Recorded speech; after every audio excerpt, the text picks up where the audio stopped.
السلام علیکم ګرانو دوستانو. نن به زه تاسو ته د ډېرو ملګرو په فرمایش باندې دغه 19 کلن ایشیا کپ کې چې د افغانستان او د پاکستان چې کومه په زړه پورې لوبه ترسره کیدونکې ده د دغې لوبې په هکله به زه تاسو ته پوره معلومات درکړم چې دغه لوبه به کله په څو بجو باندې به شروع کیږي، د افغانستان لپاره به کوم لوبغاړي لوبه ترسره کوي او تاسو دغه لوبه یعنې لایف نشر کیږي او که لایف نه نشر کیږي، ځکه دغه باره کې ډېر زیات د افغانستان د کرکټ مینوال مانه پوښتنه کوله. نو ما وغوښتل زه په نن ویډیو کې زه تاسو ته پوره معلومات درکوم. خالي ویډیو تر اخره پورې وګورئ، بیا به تاسو په ذهن کې یو سوال هم دغه 19 کلن ایشیا کپ په باره کې نه راځي. ټول نه مخکې خو به زه تاسو ته وایم چې دغه ویډیو در سره حتما لایک کړئ او دعا کوئ چې افغانستان دغه لوبه له پاکستان نه وګټي. نو راځم اول زه تاسو ته وایم چې دغه 19 کلن ایشیا کپ چې کوم ترسره کیدونکی ده که خیره سره دغه به د 20 دسمبر نه شروع کیږي، یعنې د 20 دسمبر باندې 3 لوبې ترسره کیدونکي دي. په دغه کې خو د افغانستان دغه کومه لوبه چې ترسره کیدونکې ده یعنې د پنجشنبې په ورځ باندې د 20 تاریخ راځي چې د افغانستان په وخت باندې به سهار ټایم کې 10 بجو کې دغه لوبه شروع کیږي. او زه به تاسو ته وایم چې دغه لوبه د افغانستان لپاره ډیره زیاته مهمه ده، ځکه دغه لوبه افغانستان وګټي او دوبۍ نه افغانستان لوبه وګټي نو افغانستان کولی شي سیمې فاینل ته ډېر په اسانۍ سره کوالیفای وکړي.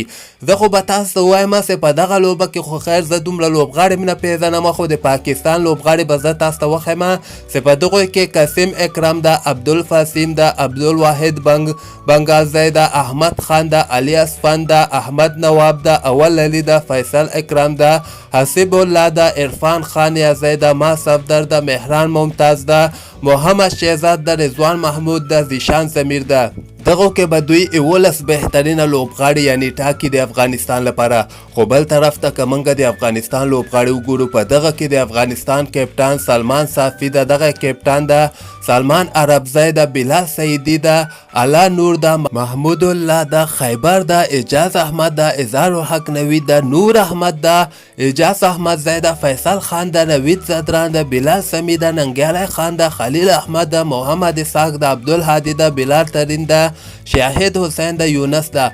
دغه لوبغاړي کې به که خیر افغانستان 11 بهترینه لوبغاړي پاکستان سره میدان ته کوزي. خو زه به تاسو وایم چې د افغانستان نور احمد ډېر زیات مهمه ده. دغه نه علاوه بلال سمی دغه یو فاست بالر د ډېر خطري بالر د ده نه ډېر زیات امیدونه دي.